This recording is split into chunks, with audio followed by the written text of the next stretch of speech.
Welcoming comments will be very, very brief. At least for me, they'll be very, very brief. We want to allow enough time both for the panelists' presentations, and we know that all the panelists will be very conscious of time, but particularly for time for Q&A. The problem with some of these meetings is that even you have a good panel and then there's not enough time for the Q&A. I want to welcome everybody to Georgetown and to the Center for Muslim Christian Understanding and the Center for Contemporary Arab Studies program today. I came back from a talk yesterday out of town and stepped off the plane, and the person for the airline opened the door and said, "Welcome to Siberia." So for those of you who have come from overseas, welcome to Siberia. In fact, one of the things that we've run into is that one of our panelists from Georgia could not make it because there's a state of emergency there and all flights are canceled, etc. So for some, it's as difficult to get here from Georgia as it is from certain countries. Late December 2010 and January and February 2011 were watershed moments. The toppling of Ben Ali and Mubarak stunned many, both within their societies as well as in the region, and certainly in the West. And one saw what looked like a ripple effect, many presuming that it would be a wave of democracy, others, rulers in the region, worrying about that wave of democracy.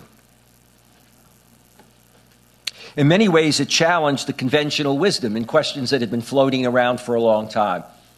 Is there something about Arab culture and Islam that is the cause for the democracy deficit? Is it that Islam and Arab culture are incompatible with democracy?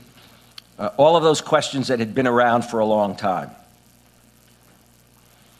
In October 2011, the Center for Muslim Christian Understanding held a conference, co-sponsored a conference in Istanbul.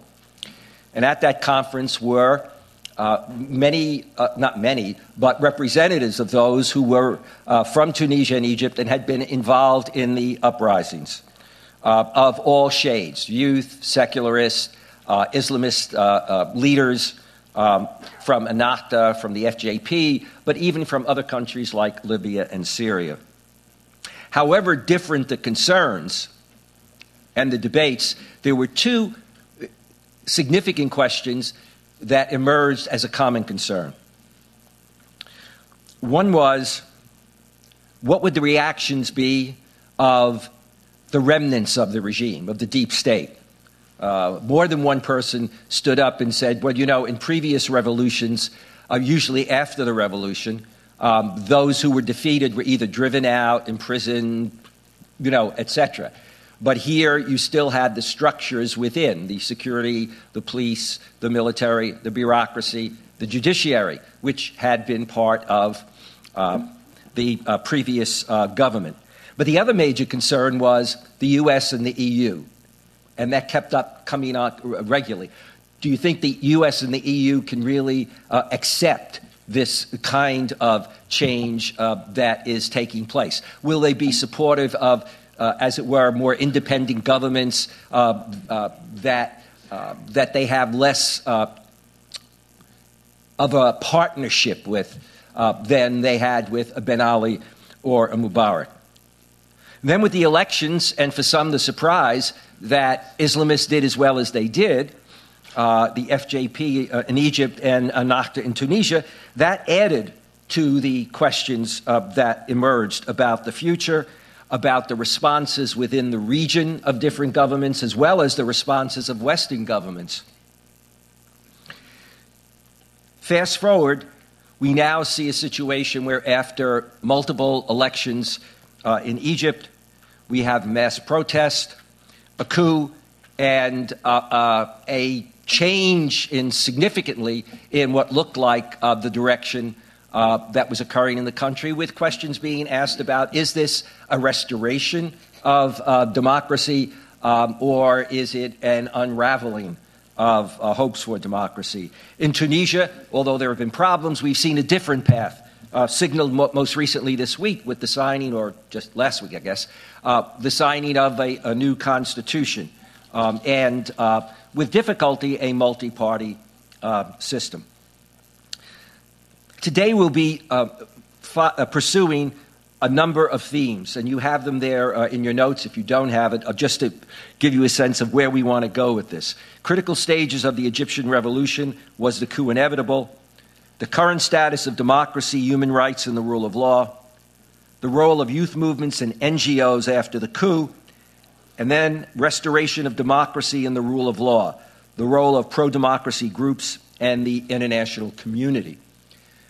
So I'd again like to thank you. I'd particularly like to thank our presenters, many of whom have had to go through a great deal of effort in order to be here. And I'd like now to introduce Jonathan Brown, who has played a major role in putting this conference together, in leading our team. He and Kevin Pryan, who's behind the camera here, as well as other members of the center, but particularly the two of them, have brought this about. You will notice that Jonathan's hair is turning slightly gray, and that's just my way of saying that's why I'm actually very young. But if you do 20 years with this center, that's what happens.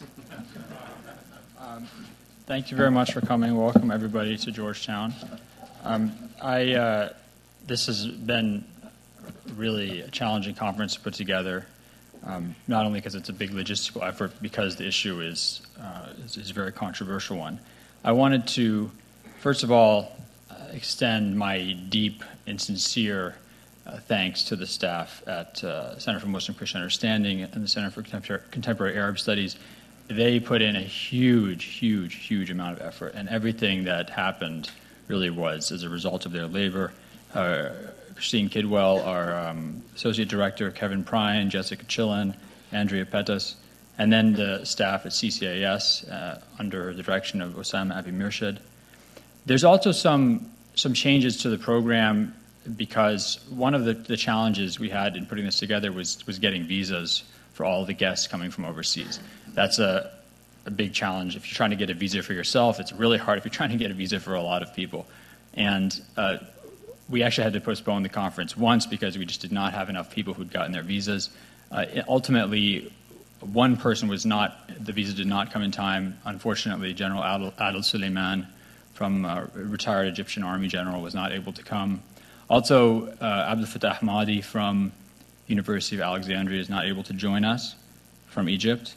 And finally, as Dr. Esposito mentioned, Dr. Carrie Wickham from Emory University is also not able to join us because of the air travel situation. But she did send her paper, and she's very eager to have her paper read by people who attend the conference. So it will be up on the website, and we'll announce it when it comes time for her panel.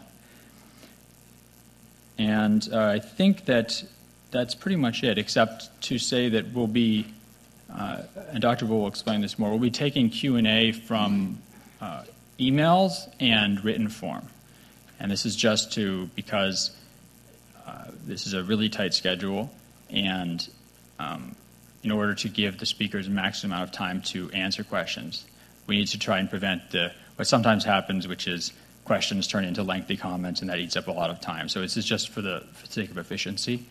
And we know this is a controversial issue, and all the moderators have been instructed to really give to give a full representation to the range of opinion on the issue. So without further ado, we can start our first panel. Thank you very much, and I'm looking forward to an excellent day.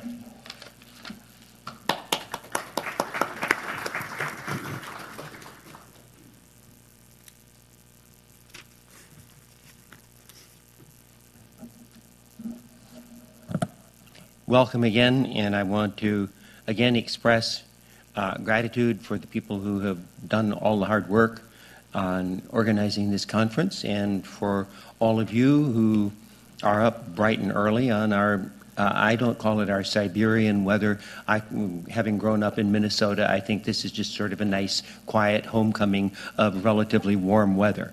I mean, I was talking with my sister last night, and the real air temperature at that point was something like 12 degrees below zero, and her wind chill factor was something like 35, minus 35. But at any rate, welcome.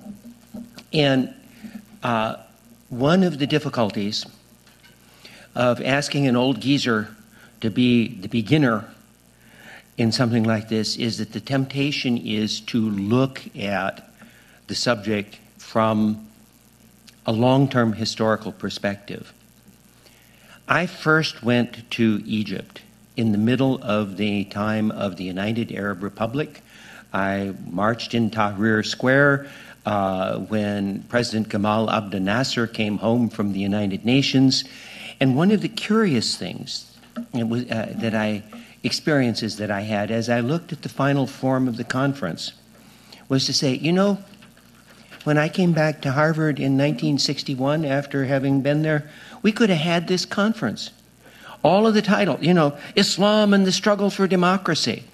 And then I look at the title of our first panel, Critical Stages in the Egyptian Revolution. Was the coup inevitable?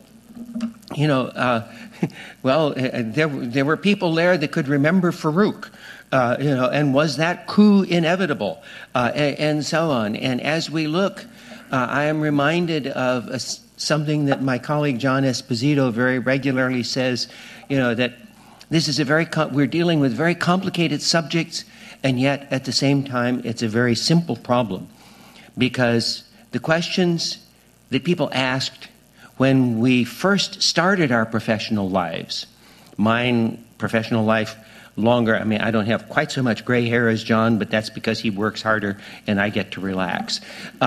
But the questions, what is the relationship between Islam and democracy? What kind of reform can Muslim activists be involved in if they want to transform society? All of these questions were questions that were asked more than 50 years ago when I was a graduate student. And I think that we need not to get so presentist as we look at things, as to remember that this is in a broader framework of experience as we look forward to today's discussions, and especially as we look forward to the future of Egypt. I have the pleasure of moderating this panel. I'm sorry that we don't have Carrie Wickham with us, and that will not give our speakers extra time. We've all been asked to not talk for longer, or they've been asked to not talk for longer than 15 minutes, and so I will give them a 2-minute warning, which means they'll talk for at least 5 minutes more. But we will have presentations from 3 people that I'm looking very much forward to hearing, and therefore I will not talk much more. Michelle Dunn is part of the family. She's one of us. She, and actually, in terms of remembering Nasser, you did your dissertation on Nasser's political rhetoric, right? And Mubarak. Well, you know, I wasn't. Your grandmother was with me. You see, but Michelle is currently senior associate at Carnegie's Middle East program, where she has just come back to Carnegie after being the founding director of the Rafik Hariri Center for the Middle East of the Atlantic Council. Wael Hadara brings us practical experience of having been an advisor to former president or president, depending on your views, President Mohamed Morsi during his election campaign, and then an advisor during his year as president. And we look forward to his work. And then Mohamed Al-Masri brings to us a specialty in the media and in the relationship. Well, you know, I can read you the Dr. Al-Masri is a political and media analyst appearing regularly on international television news networks and talking in terms of the sociology of the news, Arab press systems, and so on. Now, I will not introduce each of them. When one of them finishes, the next person will come up, so we will just move forward. My last duty is to remind you of the mildly complicated but I think efficient methodology for asking questions and answers. For questions, we ask you to write your questions. There's a little table at the end of this center aisle. None of us will mind if you've got a question that pops into your mind while we're talking, none of us will mind if you get up and go back and get that piece of paper and write the question. I have the task of choosing which questions. And what I would remind you of is that the best question is a short question. And there may be a brilliant question that agrees totally with my political position, but if it's longer than 2 sentences, that probably will not get asked in favor of a question about something that implies a total disagreement with my position, but can be read in 1 sentence. The other alternative is to submit by email. Now that we're in this enormous Wi-Fi world, I can't guarantee that the NSA won't know your questions, but there is an address. I can't see it from here. Is there? There will be an email address, and for questions submitted by email, there's a temporary email address to send questions throughout the presentation. And I have a laptop here. One of the disadvantages of asking somebody of my generation is that I may or may not be absolutely correct in getting your questions, but the laptop here is set up so that I can read and see your email questions as well. Well, welcome again, and I turn now the platform over to Dr. Dunn.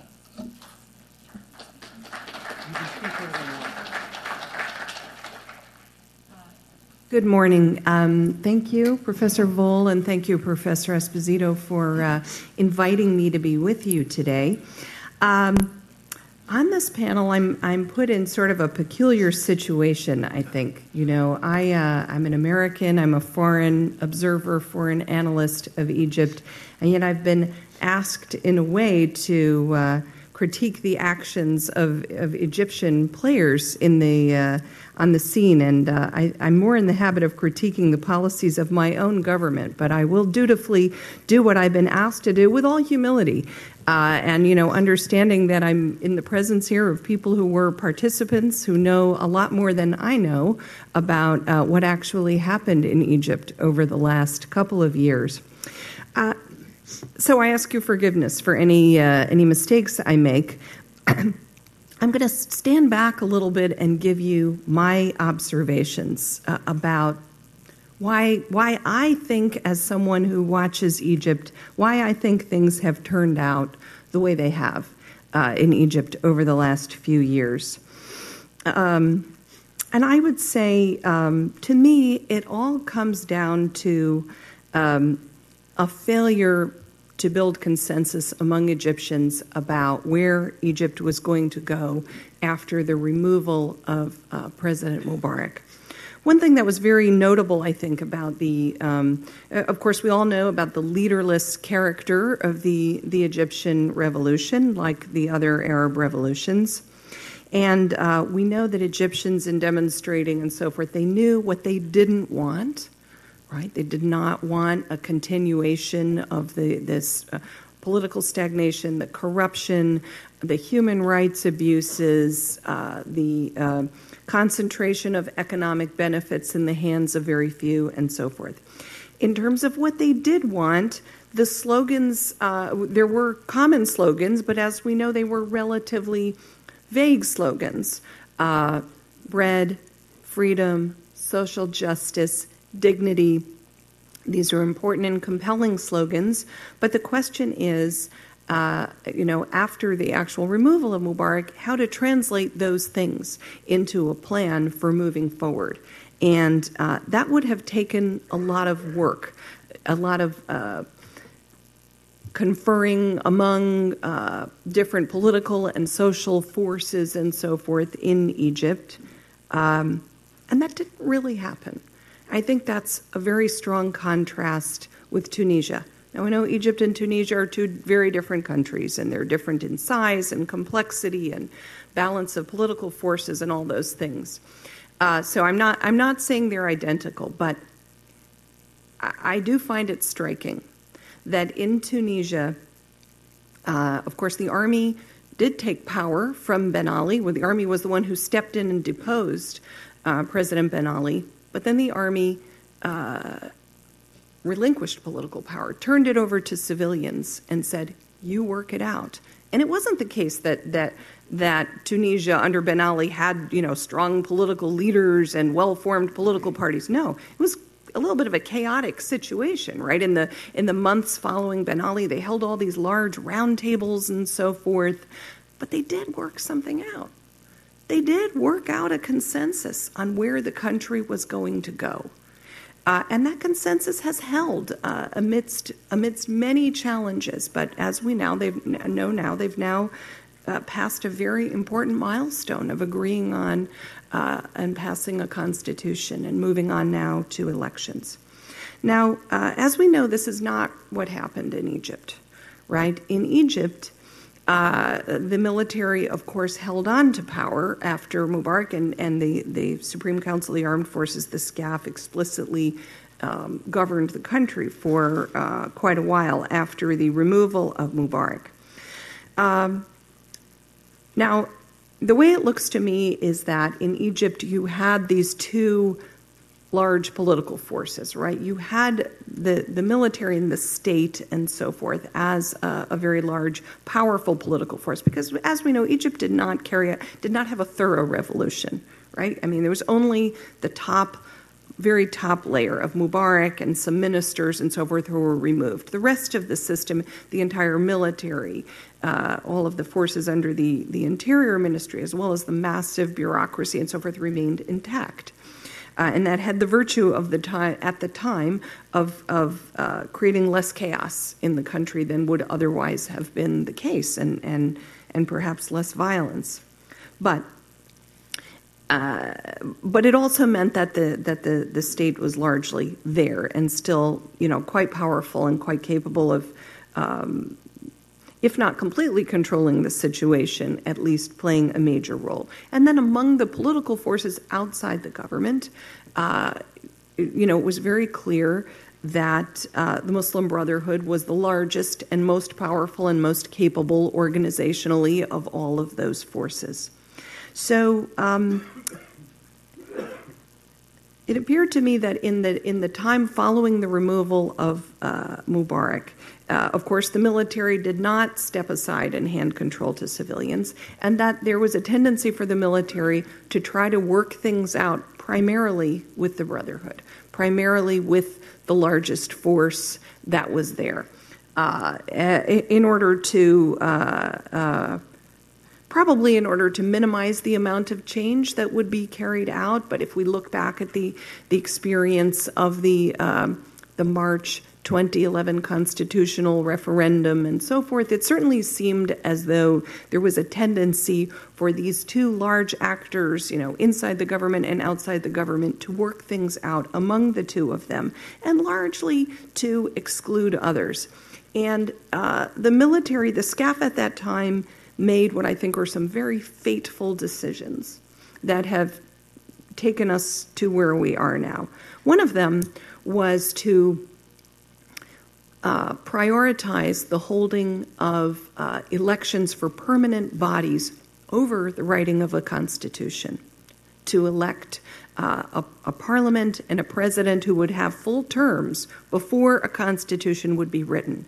What Tunisia and Libya and other countries often do, by contrast, is to elect interim bodies, one or more interim bodies, to govern the country until a new constitution is written and passed, with the understanding that once the new constitution is in place, those interim bodies go away, and you have new elections, and then you have people in place for 4 years or whatever the term will be. That's not what happened in Egypt, and I want you to think about that. Now, if that had happened in Egypt, we might not be where we are now, right? Because the fact that these permanent bodies were elected and then, I'm sure you know all the background. I mean, the parliament ended up being dissolved, and then President Morsi overthrown in a military coup and so forth. And some of the arguments involved for doing those things were that, these people were going to be in office for years to come, and, that was problematic and so forth. What if there had been interim bodies while a constitution was worked out? I think that might have worked out a lot better.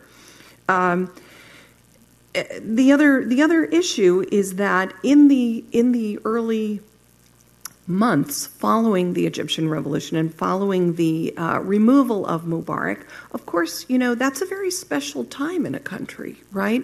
Following, a popular revolution, the removal of a longtime leader, there was a period of goodwill and of willingness to work together and reach out across the aisle and so forth.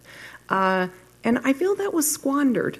And there were many things that could have and should have been done at that time. I've already mentioned roundtable process of some kind to work out a consensus on the road forward, but also the beginning, at least, of reform of the institutions of the state, and particularly the coercive apparatus, particularly the forces under the Interior Ministry and so forth. This was not done. This was not done. It was not begun. Not that it could have been done quickly. It's a very big job, but I feel that that time, and I don't know what the role of the Brotherhood was in agreeing with the military, basically to minimize the amount of change that would be carried out within the state early on. Early on, I want to note that there are things that you can do in that period of goodwill and willingness of people to cooperate. And I think Egyptians were very willing to see the police and the Interior Ministry reformed in the first 6 months or so after the revolution, right? Very well, the public would have supported that very much, but it didn't happen. And we see now, the costs of that. Now, I think, there was a sense, I think, that, okay, so let me move on now to the point where the parliament has been elected and then later dissolved, and then President Morsi elected in June of 2012. My own experience in speaking with people in Egypt, including people within President Morsi's administration and within the Brotherhood at the time, was there was a great deal of confidence that the country was with them, and the country was with their project, and the street was with them. They had electoral results to show it. And the army was with them, and they had managed to work something out, particularly after August 2012, right, where some kind of deal was worked out with General Assisi and others within the SCAF to elevate them, put aside Tantawi, cancel the political powers that the SCAF had given itself through the constitutional declaration passed at the time that Morsi was elected, and so forth. There was a great deal of confidence, in a sense, frankly, that they didn't need to work with the other political forces. A sense that the other political forces, the secular political parties and everything, really didn't count for much, didn't command much public support, really were not very useful. And so I think, there was an opportunity to reach across the aisle, so to speak, and build a broader coalition, and it didn't happen. Okay, again, I would say certainly in the first 4 or 5 months after President Morsi was elected, there was another sort of period of goodwill and willingness to give him a chance and give the Brotherhood a chance, and, well, let's work together. And, even people who were very unhappy with his election said, well, okay, but that's what happened, so let's give this a chance, and so forth. Again, I feel that was another period that perhaps was squandered. There was and that particularly became clear with the constitutional declaration in November, and then the process after that in December of passing the Constitution, which of course was extremely controversial and I feel very problematic. And really was a mistake. It was a mistake then. I feel it's a mistake again now with the new Constitution to try to force through a Constitution over the objections of a large segment of the society. And this is a recurring problem, too. I feel that the Brotherhood felt this when they were in power, and now we hear it from the military and their allies. The public is with us. The people are with us. We can rely, on the street. I think that, and I think of that now when people from the military or other, their allies say, oh, the public is with us, 80%, 90%, they're with us. It echoes back in my mind how people from the Brotherhood and the Morsi administration said the same thing a year ago or something like that, right? So I think we need to realize this is a very volatile time in Egypt, and its turmoil, I think that will go on for some time, and relying on, the street being with you, I think is a dangerous thing. I need to end now. I think that also I want to say a couple of words about the other opposition parties, the secular and other opposition parties and the Salafi parties and so forth.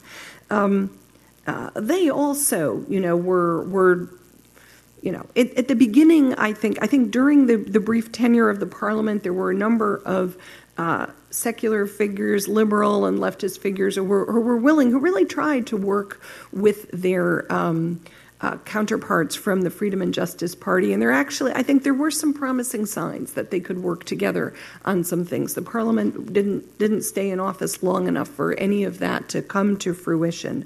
But those that I've talked to did express frustrations that it was very hard to work with people from the FJP who they felt were so confident that the street was behind them that they didn't need to make compromises and so forth. And I will also fault the members of, I think, the secular opposition and the secular opposition parties who supported the coup last July. I think they made the mistake of, in this highly charged, highly tense, highly polarized environment of choosing a side, and some of them perhaps thought they would be the eventual beneficiaries in future elections, in parliamentary or presidential elections in which the FJP would be either absent altogether or greatly disadvantaged. We see now that that's very unlikely to be the case, that those secular parties who threw in with the military at the time of the coup now will be excluded pretty much from the presidential election. Obviously, General Assisi runs, as now seems to be virtually certain. No one from those parties will be taking the presidency, and even the parliament. There's a lot of discussion that the electoral system will be largely on an individual candidate rather than a party list seats. And once again, those secular parties may find that they don't reap the benefits that they were expecting. They don't get a majority in parliament or something like that because if the system is chosen that is expected, it will be individual figures, money, old families, etc., that will largely control the parliament. So, the one last thing I will say is this. In my humble opinion, Egypt will not move forward to build a democracy until some significant combination of Islamist and non-Islamist political and social forces work out a consensus on where the country is to go. Unfortunately, the very bruising experiences of the last couple of years make that a distant prospect right now, but I hope that it will happen someday. Thank you.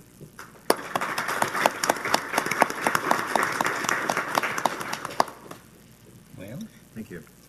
Bismillah ar-Rahman ar-Rahim.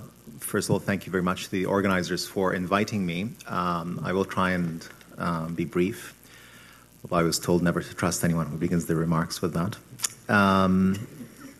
I will organize my observations around three headings. The first is, what is this that we're dealing with? And that really relates to the idea that, as we say, al-hukmu ala shay'i far'un an tasawwurihi, that to assess something, situation, you need to have a conception of what it is. And the second is who benefits from the situation that we're in today, like any simple crime, and this is not a simple crime. You need to look at who stands to gain from something to understand who's behind this. And finally, what would have been the barriers towards or preventing this from unfolding. Before I delve into this, I have two disclaimers. The first is that I will not, and I never have and will not suggest in any shape, way, or form that the president's year in office was flawless or faultless. My standard line to everyone who brings up, concerns or issues is to say that for each reservation or concern that you have, I have 3, and mine are probably better than yours.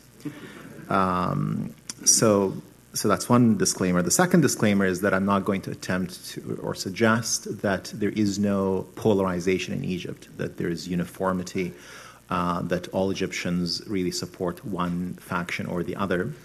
There is deep polarization in Egypt, but what I would add is that people are wrong in thinking that this polarization began with the presidency in office or indeed with the revolution. This polarization has been building for socioeconomic reasons and political reasons over the last 30 years, if not longer. So let's not distill this into, if only the president had done so and so, or if only the FJP had done so and so, we would have been better off. And I'm not at all suggesting that that's what Dr. Dunn was suggesting, but other people have made those observations. So starting with what are we dealing with here? And I'm not going to go into this, and forgive my emphatic expressions, but I'm not going to get into this silly discussion around is this a coup, is this a revolution? I think we now know what we're dealing with. The question I want to tackle is, was this a largely pre-planned event that took place against or because of a group of people who intended this to happen, or was this a reaction to unfolding events, for example, the mistakes or the faults of the performance of the president and his cabinet, or Prime Minister Kandil's cabinet over the last year or so? Recognizing that those are not necessarily entirely mutually exclusive, but for rhetorical ease, I'll set them up as being two separate extremes. And I would submit to you that what we're dealing with is a pre-planned event, that ever since the street protests of January 25th, 2011 broke out and leading, as we all know, to the removal of Hosni Mubarak and the unfolding events of 2011, that there is a coalition of groups that mobilized with the intent of re-establishing the status quo ante. And it is as simple as that. What we're dealing with today is an attempt to restore the status quo ante, to return Egypt to before January 25th. And when you look at the actors, the players, it's pretty obvious who those are. You have institutions and you have individuals who had a vested interest, both economic, social, and frankly, related to their very lives in some circumstances, in not seeing the revolution move forward, and not seeing a representative form of government move forward, however inclusive or exclusive it might have been, in seeing someone else, whoever that someone else may have been, make the decisions around the country. And that coalition, as one diplomat referred to it, is a coalition of denial. Much like the revolutionary forces of January 25th, the only thing that holds these people together is a desire to not see the Brotherhood make the decisions in Egypt. Those vested interests, and now we go into sort of who benefits, we can talk about the army, the armed forces, we can talk about the Ministry of the Interior and the security services, which are numerically not a small constituency in Egypt. But there's also the oligarchs, people who've made their fortunes and could only keep their fortunes under a particular economic and indeed socioeconomic conception of Egypt. There are regional powers that have been very vociferous and very clear about where they stand vis-a-vis a democratic Egypt. And of course, there's the international community.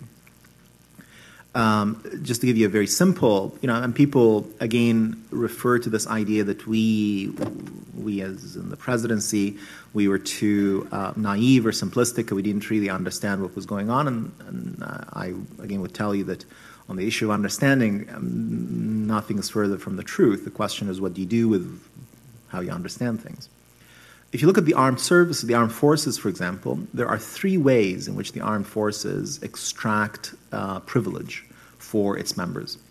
The first is very simple, and that is by taking in a large number of individuals at the bottom and allowing some of those to rise to middle ranks.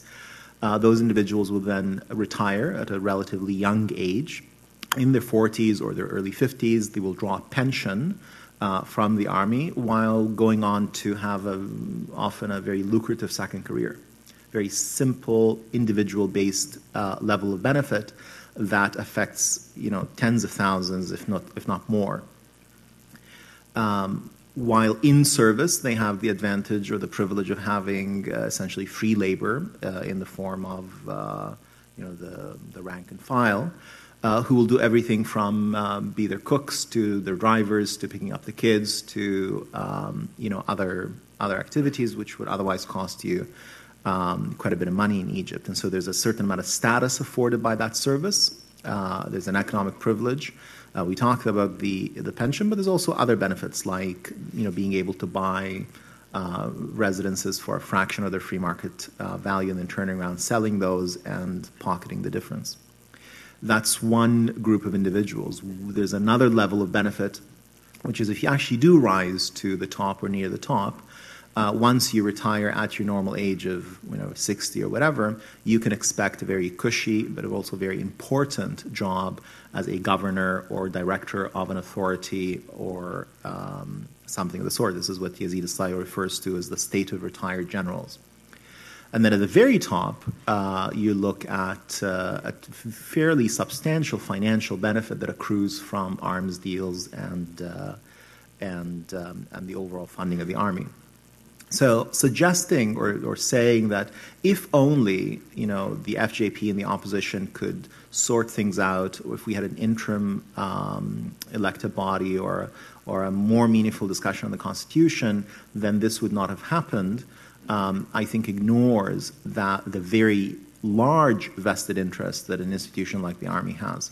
I'll give you another example in the oligarchs. There was one particular oligarch who owed the state 35 billion Egyptian pounds out of one single deal. One single deal. The tax owing from that deal was 35 billion pounds, 5 to 6 billion US dollars. And he went around, and we were aware of this, saying, are they stupid? Don't they realize that I would sacrifice $1 billion to save the other 4 or 5? I am going to spend $1 billion to bring down this administration and save myself the other 4. Why would I deal with them? By comparison, Sheldon Adelson spent $70 million to try and bring down President Obama in the last elections by supporting Mitt Romney. And whether it was bravado or real, we now know that this particular individual actually did spend quite a lot of money to support the coup. So again, when you're dealing with vast sums of money, when you're dealing with status, when you're dealing with vested interests of this magnitude, I think if I was the person holding these things, I would not let them go down. I would not go down without fight. I would not stand to lose them without fighting back. So, for all of those reasons and other reasons, I would submit to you that what we're dealing with today is a pre-planned set of events or a course of action, rather than simply a reaction to the perceived failures of the Morsi administration. The last question I want to address is, well, what are the barriers? What could have prevented this?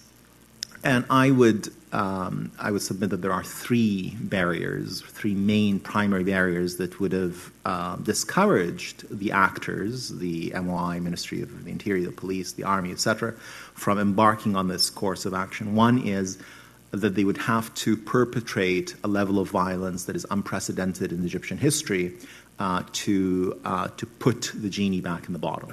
That any objective reader of Egyptian society post February 2011 would understand that people will simply not take this lying down.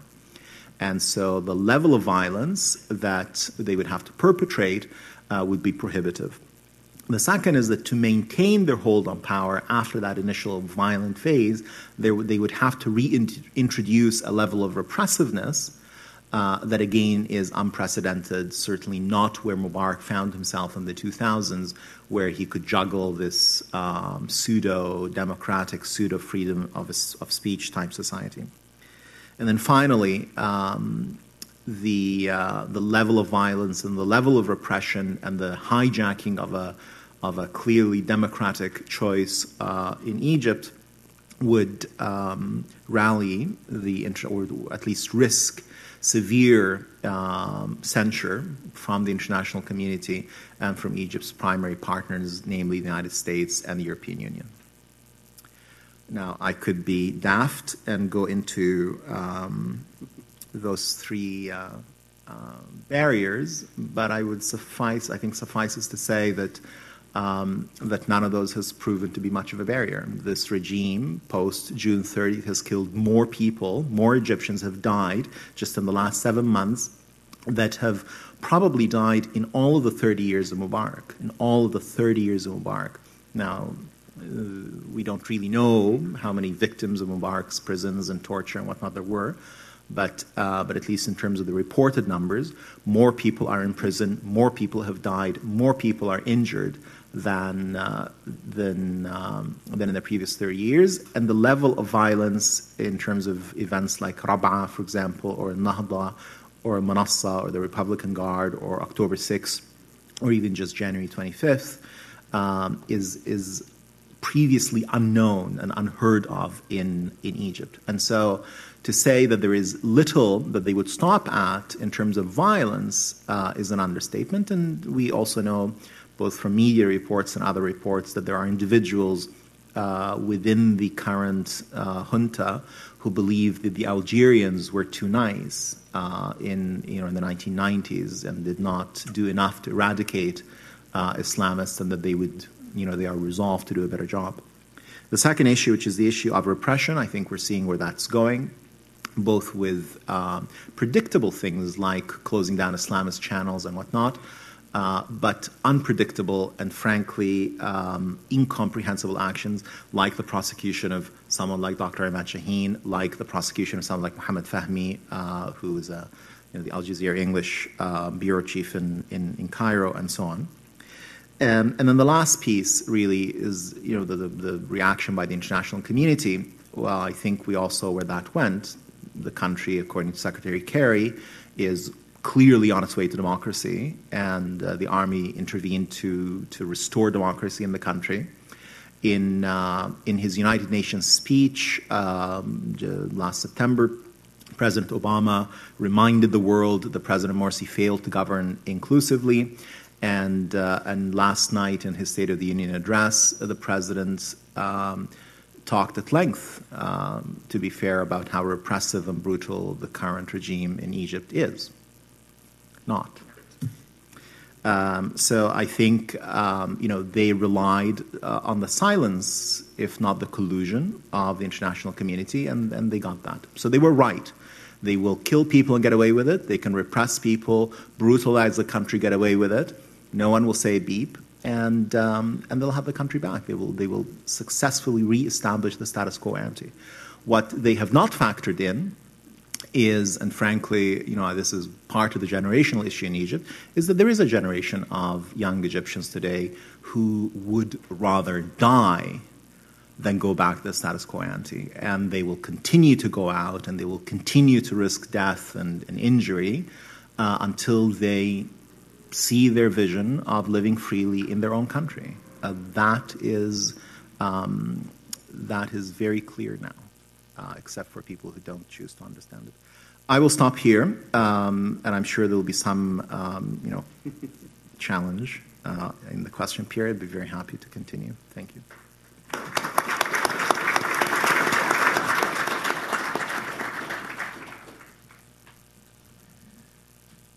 Well, I'd like to thank all of the organizers for inviting me to speak today on what I think is a very important element in both the lead up to the events of June 30th and also the events that have followed June 30th, and that is the mass media.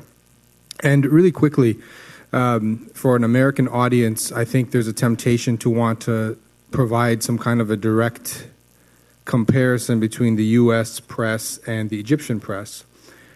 And I spent the first part of my career examining and researching the American press, and I've spent the last several years on the Egyptian press and the Arab press. And there are some pretty key differences. If you look at the American press, there is a dominant professional ideology, and one of the really the most dominant aspects of that ideology is this notion of objectivity.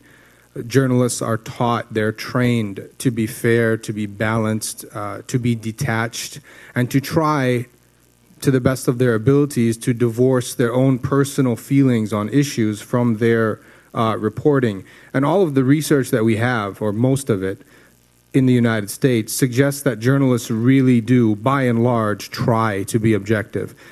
That doesn't mean that the reporting in the United States is perfect. It is not, of course, and as I said, I've spent a lot of my time sort of critiquing the American press performance. But the problems in the U.S. press have to do with structural constraints on news production and also factors associated with the sociology of news work. It's usually not the result, problems are usually not the result of sort of intentional biasing. Now, if you look at the situation in Egypt, and I wish I had more time to kind of unpack this, but there are a lot of challenges and problems. One is that the education system in general, not just journalism education, but the education system in general in Egypt is really kind of in shambles. There's a great deal of inefficiency. There's a lack of qualification on the part of instructors. You have an emphasis on rote memorization at the expense of understanding and application, right? Curricula are outdated. So you have a lot of challenges, and a lot of this is documented in the literature on Egypt. For journalism, the situation is actually particularly bad. When I was doing my dissertation research in Egypt about 5 years ago on the Egyptian press, numerous journalists, who had graduated from Cairo University and Ain Shams University, large universities in Egypt, complained about the quality of their education. Many of them told me they graduated with journalism degrees and had never been taught how to write news stories, how to write proper news stories. And when I started to do my research, I actually spent time at 9 different daily newspapers in Egypt. 9 of the 12 at that time daily newspapers. And at every newspaper I visited, there was something called the desk, a disc in Arabic. And the desk was an interesting place. This was a small handful of journalists who were really well trained and well educated. And all of the news output, all of the journalistic output would be sent to them so that they could write and rewrite. And I used to ask them at all of the newspapers, how much writing and rewriting do you actually do? And they would tell me oftentimes, we write min awwal wa jdid, from anew. We have to rewrite news stories. And they said the journalists don't know how to structure a story properly. And they said journalists don't really know how to write in Arabic. So I'm just giving you, I could talk in a lot more detail about the problems with the education system and the lack of what we call in the literature, the lack of professionalism in Egypt. Really quickly, just one other issue that I think is relevant to all of this is that although it's stated that objectivity is important in Egypt, in Egyptian press ideology, just as it is in the United States, what we find in practice is that many journalists perceive themselves to be activists more than watchdogs. And I think this is really important. And this has been documented in some of the ethnographic research and some of the interviews that have been done. So this is all just kind of background. Now, if we look at this 1 year period, again, if there were more time, we could look at the pre-Brotherhood period, we could look at the period now. But if we just focus on this 1 year period in which the Brotherhood was essentially in control, or at least had some control of the country, Mohamed Morsi was the president of the country, we find that there were a series of narratives that were developed and that were driven home repeatedly in the Egyptian press. And I happen to believe that these discourses were so powerful that they helped create a lot of the anger and outrage that was directed at the Muslim Brotherhood, and they helped create the conditions. They helped create the conditions necessary for these mass protests on June 30th, okay? One of the narratives, one of the discourses was that the Brotherhood was, and Mohammed Morsi in particular, was fundamentally incompetent. And that's really putting it politely. I mean, they were ruining the state. If they stayed in power for 4 years, Egypt would be no more. That was one powerful narrative. Now, I think we have to be careful with this narrative because, as the speakers before me have said, clearly the Brotherhood and Mohammed Morsi made mistakes, in my opinion, and some of the mistakes were significant mistakes. And so some of the reporting, the critical reporting, was warranted. But I argue, and I've argued, that there is a huge disconnect between the failings of the Muslim Brotherhood and Mohammed Morsi on one hand, and the hysterical coverage of the Brotherhood on the other hand. Another narrative that emerged, which was also very powerful, was that the Brotherhood was taking over the state. They were brotherhoodizing the state, Ikhwanat al-Dawla in Arabic. And I published a paper in which I kind of unpacked this narrative a bit about 7 months ago or so. But I think this was actually, for the most part, just a myth. The Brotherhood did not have significant control over any of the major institutions in the country. Even inside government, their role was fairly limited. And so the idea that they were taking over and hijacking the state and that they were going to turn the state into some kind of mini caliphate really was a myth. You find that there were a lot of just a lot of rumor mongering in the Egyptian press. Things that we would find here in the United States published in The Onion or maybe the Inquirer, the National Enquirer, were published as serious news stories in Egypt. So we find news stories about Mohammed Morsi, his plan to sell the pyramids, for instance. We find news stories about Mohammed Morsi wanting to sell and having a plan to sell the Suez Canal to Qatar.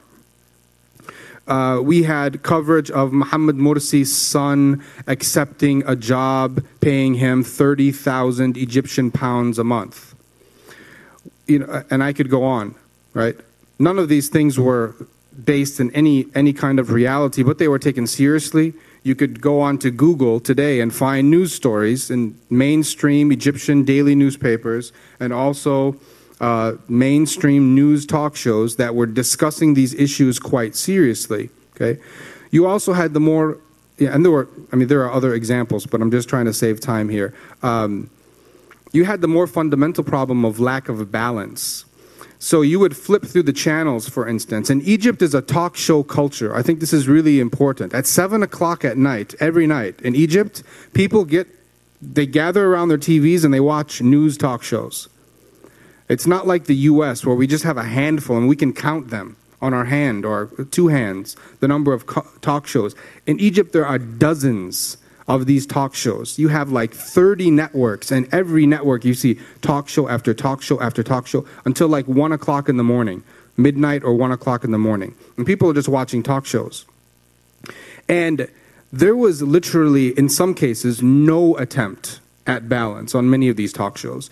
There were shows I would flip to Nahar channel, this is an independent network, and they would have 4 guests gathered with a host, and all 5 of them, the host included, saying the same thing. Okay, I was watching On TV, which is another independent network. One evening, I was doing a pre-reading for a content analysis that I was starting at that time, and I watched for 75 minutes. And they had 9 consecutive guests on, one after the other, saying exactly the same thing. Basically, the Muslim Brotherhood are the devils or something like that. But this is the kind of balance, or I should say lack of balance, that was very common.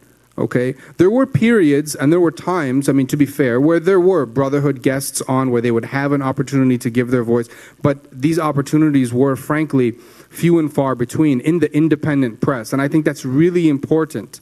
The independent news networks are really important because they are the ones who present this ideology of objectivity and balance, and they claim to be fair and presenting sort of a comprehensive analysis of the day's events. I did some research in the summer of 2013, right before the coup, actually. Colleagues of mine and I, we went out to some Egyptian newspapers and we did some interviews. And one of the things that was really kind of shocking to me is that some journalists acknowledged to us that they were intentionally biasing the news, which is really just from an educational perspective and a journalistic perspective is pretty shocking. But they acknowledged this for us. They told us that their editors told us if there was anything positive about the government, about the Morsi government or the Brotherhood, suppress it. And if there's something negative, highlight it.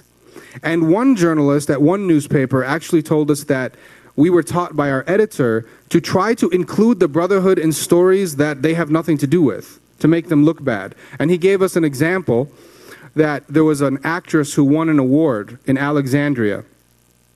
And it was just, I mean, the Brotherhood had nothing to do with this. But they worked the Brotherhood into the headline. So it said something like, in spite of the Muslim Brotherhood, the actress wins an award, right? So this is the kind of thing we see. Now, if you look at the state-run press, historically the state-run press is a mouthpiece for the government. And there's no question that the state-run press was much more sympathetic to Mohammed Morsi and the Brotherhood than the rest of the news media. But there was such contempt for the Brotherhood in many of these state institutions, including the media, that I think that whether it was because the Brotherhood wanted a more fair state press or whether they just didn't have control, whatever the reason, I don't know. But even the state-run press wasn't the typical mouthpiece that we see or that we've seen with the Mubarak regime, and even now, especially with the current military-backed government. Okay, and I did a content analysis, which is a scientific method that we use in journalism and mass communication research. And my research colleague and I, we found that in the state daily, Al Ahram, which is the largest daily state daily newspaper, 76% of the articles that addressed Mohammed Morsi and his administration were neutral in tone. And in this analysis, so that's pretty much they were overwhelmingly neutral in the way they talked about Morsi and his administration. In this analysis, I used the same coding scheme that I had used in a content analysis in 2008. So this was essentially a replication. In 2008, of course, Mubarak was the president. So just to give you a comparison, in 2008, Al Ahram, their articles, 81% of the articles were favorable in tone toward the Mubarak administration. I haven't done any research on the current government or Sisi, but I'm imagining that it's even higher than 81% positive portrayals. So this is some of what we saw during that 1 year period. In the Q&A, I'd be happy to address other issues like the Islamist media, other areas of interest to the audience. But just very quickly, I've been told that I have 2 minutes left, so I am a professor, so I have to use every last second. If you look at that brief period from June 30th to July 3rd, this is also a very significant period in terms of the media. What were the media saying from June 30th to July 3rd? And I don't have time to unpack it in detail, but one of the things that I thought was significant is that we were told by the Egyptian media that the Egyptian nation, Ashab, the nation, had risen up against Mohammed Morsi. And I think this is a really interesting discourse because it implies, sort of implicitly, that the people on the other side of this debate are not part of the nation, or at least they're not as significant as the nation, as Shab. If you look at the coverage since July 3rd, the coverage has actually gotten more hysterical. Of course, as you all know, the Islamist channels were shut down on July 3rd. And so you have a singular voice now, essentially a singular voice, with very few exceptions, in the Egyptian media. The Brotherhood is regularly described as, they're described as khawana, a treasonous group. They have no loyalty to Egypt in the first place. They're a disloyal group. They are a terrorist group now, and that actually started in early July, long before they were officially declared a terrorist organization by the government. So overnight, in the media, we see the Brotherhood go from an incompetent group, taking over the state, to a terrorist organization. That's what happened, discursively.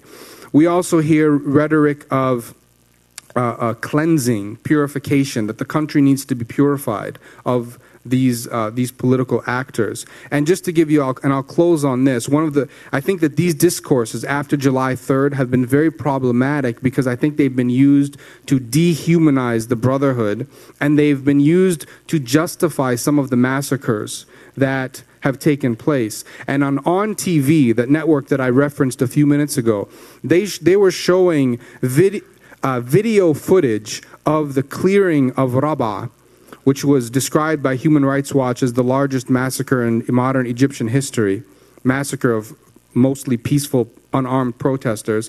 They were playing footage of that dispersal and playing the music for Rocky, the movie soundtrack for Rocky, in the background. So this is the kind of propaganda that we're seeing in Egyptian media, and I'll leave it at that. Thank you.